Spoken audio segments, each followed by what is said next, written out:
Did your parents take you to Disneyland in Orlando when you were a child, maybe between the ages of 6 to 10? Did your parents tell you they had backstage passes or something similar when they visited the Epcot Center? Did your parents take you to a massive underground complex underneath the Epcot Center, where you sat in a room alone with the lights dimmed in front of a TV screen that flashed random patterns and made random pitched beeping noises? Was this MK Ultra? Did you start becoming progressively stranger after you returned home? Experience disassociation or UFO abduction experiences or become part of the GATE program at your elementary school? Anyone with similar experiences? Dude, yes, I remember this almost exactly the same. We went down a long, bland hallway.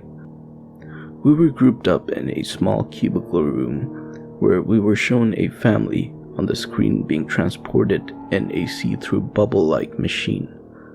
I remember freaking out and asking my parents if they were ever coming back. Then, a lot of bright flashing lights, and then I don't remember much after that. I feel the next thing I remember was seeing the flashes on the next ride or something. This came to me at such a random time, as if my mind was trying to keep it hidden. I'm not the best of writers, but please hear me out. When I was 9 years old, my family and I, along with some of my family friends, traveled to Disney World, the one in Orlando. I remember being not too excited about it, but being able to play my newly rented Pokemon Gold during the drive there was spectacular. We'd stay down there for about 5 days. Each day, we'd go to different parts such as Epcot and Animal Kingdom. But I'm telling you, this part really keeps me wondering why I hid this memory for so long, and now suddenly I remember it. Near the end of our stay, we went to the Haunted Mansion in whatever part of Disneyland it was located in. I specifically remember my mom stayed with my family friend's daughter, and my father was in charge of me. Her parents didn't go inside. We'd walk through this mansion, with some voice in the loudspeaker speaking all creepy-like, directing us from corridor to corridor. Next came a scene where we were in this huge room with nothing on the ceiling.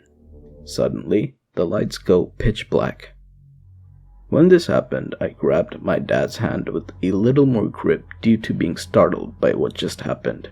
Even as a 9-year-old, I couldn't believe this sort of thing was allowed for somebody at that age. As I held on to my dad's hand, he started guiding me with him to another part of the room. Maybe it was to help me get away from all the people and calm me down, or whatever. Parental instinct is what I assumed. As the lights began to return, a man in his early to mid-40s was leading me. He had brownish blonde, balding hair, gas station body, short, fat, stubby, but strong if you messed with him. He was wearing one of those overly designed polos with all these stripes, and it was extra large, going past his butt. Along with his cargo pants and Skechers, he looked exactly like some other kid's parent.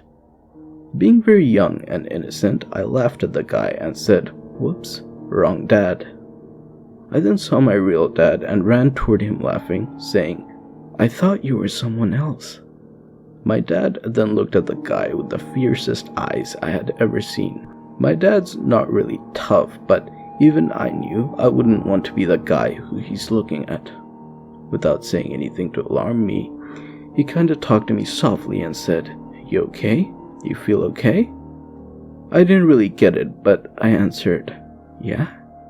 Later on in the day, after going on some shitty swing ride or something, I remember these two security guards along with some woman walking by.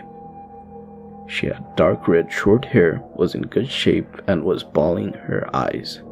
In a very brief pass, since I was on the other side of the walkway and she's coming toward me and me towards her, you know what I mean, like cars on opposite lanes, I remember her whimpering about her Jared. She said, and I remember this so vividly, "This was never supposed to happen. I can't believe my Jared." It seemed bizarre, but I remember thinking that her kid was lost. Now, after suddenly watching this clip from YouTube, the scene I quoted of Robert Stack mentioning Disney World, the biggest shiver ran down my spine. Link in the description below. I could not believe it. This memory that had been hidden in the deepest parts of my subconscious resurfaced. I was almost abducted at Disney World. All this shit about deep state abductions, child stars being used as toy boys, everything. I know for a damn fact that there is truth to it. Anyone who reads this, I'd like to talk more about it. I know X isn't what it used to be, but there was nowhere else for me to go. To think if a split second more had gone by and I didn't maneuver, or if the lights were off a little longer, I would be in Project Monarch or at Bohemian Grove. Long story short, went to Disneyland at 9. Went to some scary mansion tour. Lights turn off and I felt my dad grab me. Started walking with him by his hand. Lights turn on. It's not him but some greasy guy. Didn't think it was bad, so I laughed and ran to my dad saying, "Wrong dad." Later that day, I briefly passed a lady crying with 2 security guards about her missing son Jared. After watching a clip from a movie, this memory resurfaced. I have hidden this memory for over 20 years in an attempt to protect me. Now, I do work with missing children and human trafficking, even though COVID-19 makes it a hell of a lot harder. Godspeed, man. It may not mean much, but people who work finding missing kids are some of the greatest people alive.